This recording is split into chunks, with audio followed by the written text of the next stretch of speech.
Hi friends, welcome to Shanasami cooking. இந்த video பார்த்தீங்கன்னா செவ்வாய்க்கிழமைக்கு எடுத்ததுங்க. இந்த வீடியோவில் நான் மார்னிங்லேருந்து ஈவினிங் வரைக்கும் என்னென்ன வேலைகள் செஞ்சனோ அதெல்லாம் இதில் ஷேர் பண்ணியிருக்கேன். அதாவது டே இன் மை லைஃப் மாதிரி ஷேர் பண்ணியிருக்கேன். கண்டிப்பாக இந்த வீடியோ உங்களுக்கு கூடவே பார்த்தீங்கன்னா நான் பண்ண பூஜைகள் அதெல்லாம் ஷேர் பண்ணியிருக்கேன். அப்புறம் ஃப்ரிட்ஜ் டெக்னீஷியன் வந்தாங்க, அது ஒரு 2 கிளிப்பிங் ஷேர் பண்ணியிருக்கேன். கண்டிப்பாக இந்த வீடியோ யூஸ்ஃபுல்லாகவும் உங்களுக்கு ரொம்ப பிடிச்ச மாதிரியும் இருக்கும்னு நம்புகிறேன். இப்போ வாங்க ஃப்ரெண்ட்ஸ், வீடியோக்குள்ளே போகலாம்.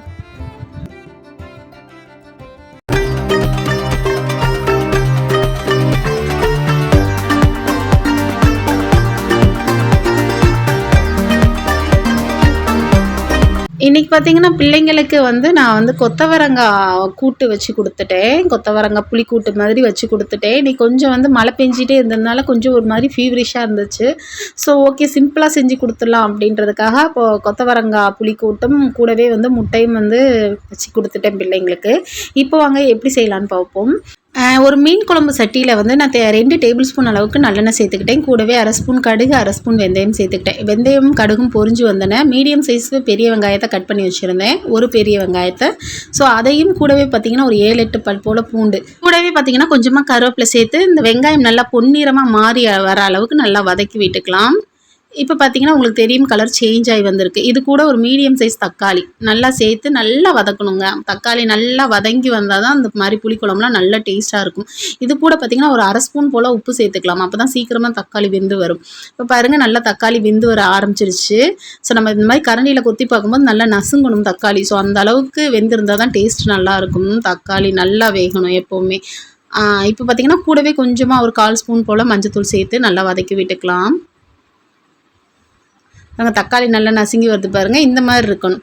இப்போது நம்ம இதில் கட் பண்ணி வச்சுருக்க கொத்தவரங்காய் சேர்த்துக்கலாம்.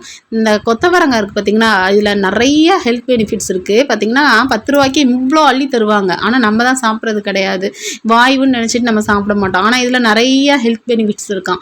இதில் பார்த்திங்கன்னா சுகருக்கு ரொம்ப நல்லது அந்த கொத்தவரங்காய். அது போக ஹார்ட் பேஷண்ட் சாப்பிட்டா ரொம்ப நல்லதுன்னு சொன்னாங்க என்கிட்ட. அதுக்கப்புறம் தான் நானும் கொத்தவரங்காய்லாம் வாங்கி யூஸ் பண்ண ஆரம்பிச்சிட்டேன். நமக்கு எதுவுமே இல்லைனாலும் வருமுன் காப்போம் இல்லையா? ஸோ அதுக்காக இப்போ பார்த்திங்கன்னா 1 ஸ்பூன் நம்ம சாம்பார் தூள் சேர்த்துக்கலாம். கூடவே 1 ஸ்பூன் மிளகாய் தூள், அது கூடவே 1.5 ஸ்பூன் போல் குழம்பு மிளகாய் தூள் சேர்த்து இந்த பச்சை வாடை போகிற அளவுக்கு நல்லா வதக்கி விட்டுக்கலாம். அதாவது நம்ம கொத்தவரங்காவும் கலர் சேஞ்ச் ஆகக்கூடாது, அதே மாதிரி பச்சை வாடையும் போகணும். ஸோ அந்த அளவுக்கு இதான் இதோட பக்குவம், அந்த அளவுக்கு வதக்கி விட்டுக்கலாம். இப்போ பார்த்திங்கன்னா நல்லா வதங்கிடுச்சு. இப்போ கொத்தவரங்காய் வேகிற அளவுக்கு நம்ம தண்ணி சேர்த்துக்கலாம். நம்ம கொத்தவரங்காய் நல்லா வெந்ததுக்கப்புறம் தான் இதில் புளி கரைசல் சேர்க்கணும். அப்போ தான் குழம்புல நல்ல டேஸ்ட்டாகவும் இருக்கும். இன்னொன்று காய் புளி சேர்த்தா வேகமாக வேகாது. இந்த கொத்தவரங்காய் கொஞ்சம் டைம் எடுத்து வேகும் இல்லையா? ஸோ அதனால் நம்ம தண்ணி சேர்த்து முதல்ல கொத்தவரங்காவை வேக விட்டுருவோம். இது கூடவே ஒரு 4 முட்டை போல் வேக போட்டுக்கிறேன். முட்டையை இந்த மாதிரி குழம்புல போட்டு வேக வைக்கக்கூடாதுன்னு சொல்லுவாங்க. ஆனால் எனக்கு தெரிஞ்சு நான் சின்ன பிள்ளையாக இந்த இதுலேருந்து பார்த்திங்கன்னா எங்கள் அம்மா சரி எங்கள் பாட்டியெல்லாம் இப்படி தான் வேக வச்சு தருவாங்க. ஸோ அப்படியே சாப்பிட்டு பழகிட்டதுனால நான் யார் சொல்கிறதும் பெருசாக எடுத்துக்கிறது இல்லை. உங்களுக்கு அப்படி பண்ண விருப்பம் இல்லைன்னா நீங்கள் தனியாக வேக வச்சுக்கோங்க. இப்போ பார்த்திங்கன்னா முட்டையை நம்ம திருப்பி மட்டும் விட்டுக்கலாம். 3 சைடு வெந்திருக்கும். ஸோ இந்த சைடு வேகணும் இல்லையா? அதனால் திருப்பி விட்டுக்கலாம். திருப்பி விட்டுட்டு மறுபடியும் ஒரு 2 நிமிஷம் போல் மூடி போட்டு எடுத்துக்கலாம். இதுக்கு பார்த்திங்கன்னா ஒரு பெரிய நெல்லிக்காய் சைஸ் புளியை நான் ஒரு பெரிய நெல்லிக்காய் சைஸ் அளவுக்கு புளியை ஊற வச்சுருந்தேன். ஸோ அதோட சாறை சேர்த்துக்கலாம். சேர்த்துட்டு முட்டையை கொஞ்சம் திருப்பி போட்டுட்டு நம்ம தனியாக எடுத்துக்கலாம். முட்டைகளை தனியாக எடுத்ததுக்கப்புறம் திரும்ப ஒரு 2 நிமிஷம் மூடி வச்சிடலாம். அப்போ தான் குழம்பு நல்லா வத்தி வரும். அதுக்குள்ளே நம்ம முட்டை தோல்லாம் நீக்கிட்டு அதை கட் பண்ணி இந்த குழம்புல சேர்த்துக்கலாம். இப்போ பார்த்திங்கன்னா நான் தோல்லாம் நீக்கிட்டு முட்டையை கட் பண்ணி இதில் சேர்த்துக்க போகிறேன். அப்படி சேர்க்கும்போது இந்த எதுக்கு கட் பண்ணி சேர்க்கணுன்னா அந்த குழம்போட சாறில் அந்த முட்டைக்குள்ளே இறங்கி அந்த டேஸ்ட் சூப்பராக இருக்கும். ஸோ அதனால தான் இப்போ முட்டையை சேர்த்துட்டு கொஞ்சம் போல் இந்த குழம்புல நல்லா கலந்து விட்டுக்கலாம். அப்போ தான் அதுக்குள்ளே சாறு இறங்கும், அந்த குழம்பு இதெல்லாம் இறங்கும். சாப்பிடவுமே சூப்பராக இருக்கும் டேஸ்ட்டாக. ஸோ இப்போது ஒரு 2 நிமிஷம் போல் மூடி வச்சுட்டு அப்புறம் ஓப்பன் பண்ணி பார்க்கலாம். இப்போ ஓப்பன் பண்ணி பார்ப்போம். பாருங்கள், எண்ணெயெல்லாம் பிரிஞ்சு எவ்வளோ சூப்பராக இருக்குதுன்னு குழம்பு. நீங்களும் ட்ரை பண்ணி பாருங்கள், அவ்வளோ ஒரு டேஸ்ட்டாக இருக்கும் இந்த கொத்தவரங்காய் குழம்பு. நீங்களும் ட்ரை பண்ணி பார்த்துட்டு எனக்கு கமெண்ட் பண்ணுங்கள். அடுத்தது பார்த்திங்கன்னா அன்றைக்கி ஈவினிங் ஒரு 5 மணி போல் அந்த ஃப்ரிட்ஜோட டெக்னீஷியன் வந்துட்டாங்க.